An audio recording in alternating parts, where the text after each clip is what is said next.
안녕하세요. 김용호입니다.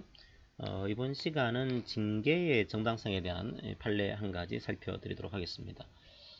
자, 징계를 하기 위해서는 그 정당한 이유가 있어야겠죠. 그리고 정당한 절차가 필요하고, 그리고 수단이 상당해야 됩니다. 자, 그 중에서 보여드리는 사실관계에서의 이 내용이 징계의 정당한 사유가 되는 거냐, 이걸 한번 여러분들이 따져보시기 바랍니다. 자, 어떤 장애인 복지관이 있었습니다.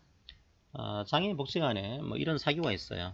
직원이 어떤 뭐 조직 질서에 위배되는 그런 행위를 한 경우에는 아주 경미하겠죠, 그죠? 경미한 행위를 한 경우에는 반성의 계기가 되도록 심할서와 함께 주의를 줄 수 있다. 이런 사규를 두고 있습니다. 자, 이 사규를 먼저 이해하시고서 사실관계를 보도록 하겠습니다.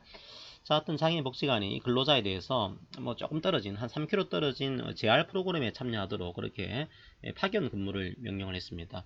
자, 이 근로자가 이거를 거부를 해요. 일종의 이제 파견 근무에 대한 불응을 한 거죠. 이 장애인 복지관 입장에서는 아니 정당한 파견 근무를 명했는데 왜 이걸 따르지 않냐? 자, 이걸 요래해서 그 심할서를 제출을 요구를 하게 됩니다. 자, 근로자가 이에 대해서 심할서 제출을 거부를 해요. 자, 사용자 입장에서는 왜 심할서를 제출하지 않냐? 우리의 정당한 인사명령을 거부를 했네.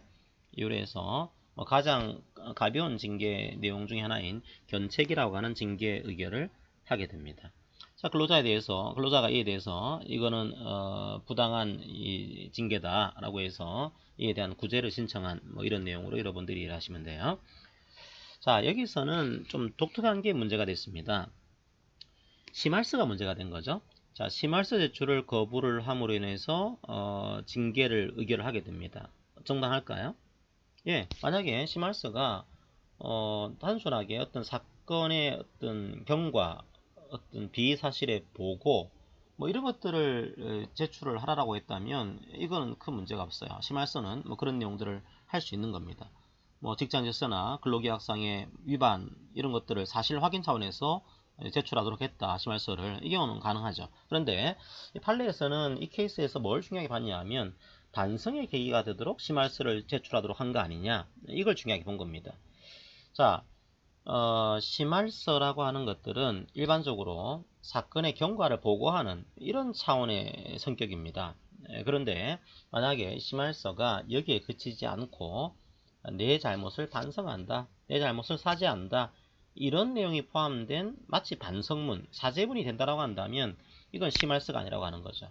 실제로는 내 양심의 자유, 헌법상의 기본권인 양심의 자유를 침해하는 그런 명령을 내린 것이 된다. 따라서 이 사규의 규정의 효력을 인정할 수는 없다. 따라서 이 근거에서 심할서를 제출하도록 명령한 사용자의 명령은 정당한 명령이 아니다. 그걸 따르지 않았다라고 해서 징계 처분을 한 것은 정당한 이유가 없다라고 하는 이런 결론에 도달을 하게 됩니다. 자, 그러니까 이 판례에서는 심할서를 일종의 사죄문, 반성문의 차원으로 이게 제출하도록 했다. 그게 이 사규의 내용이다. 인정할 수가 없다. 양심의 자유를 침해하는 사규 내용인 거다. 이렇게 봐서 이 명령을 정당한 명령으로 보지를 않았습니다. 오해하시면 안 돼요. 심할서를 제출하는 것은 문제가 없습니다. 심할서는 그냥 사건의 경과 보고 뭐 혹은 비행위를 저지른 근로자한테 뭐 이거를 제출하도록 뭐 이렇게 하고 있는 것들, 이 경우는 뭐 할 수 있는 거죠, 그죠? 하지만 이 내용이 사죄문이나 반성문을 의미하는 것이라고 한다면 양심의 자유를 침해하기 때문에 인정할 수 없다. 따라서 이걸 이유로 해서 징계를 한다, 독립된 징계 사유로도 삼을 수가 없고 징계 양정의 가정 사유로도 삼을 수가 없습니다. 이거 자체가 무효인 거죠. 인정할 수가 없는 거죠. 이에 대한 이 사건의 이 판례의 평가는 뭐 다양하게 등장을 합니다. 자, 그것들은 이번 시간에 상세하게 다루지는 않고 이 판례의 법리만 여러분들이 이해를 하시면 되겠습니다. 예, 오늘 강의는 이것으로 마무리하겠습니다. 고맙습니다.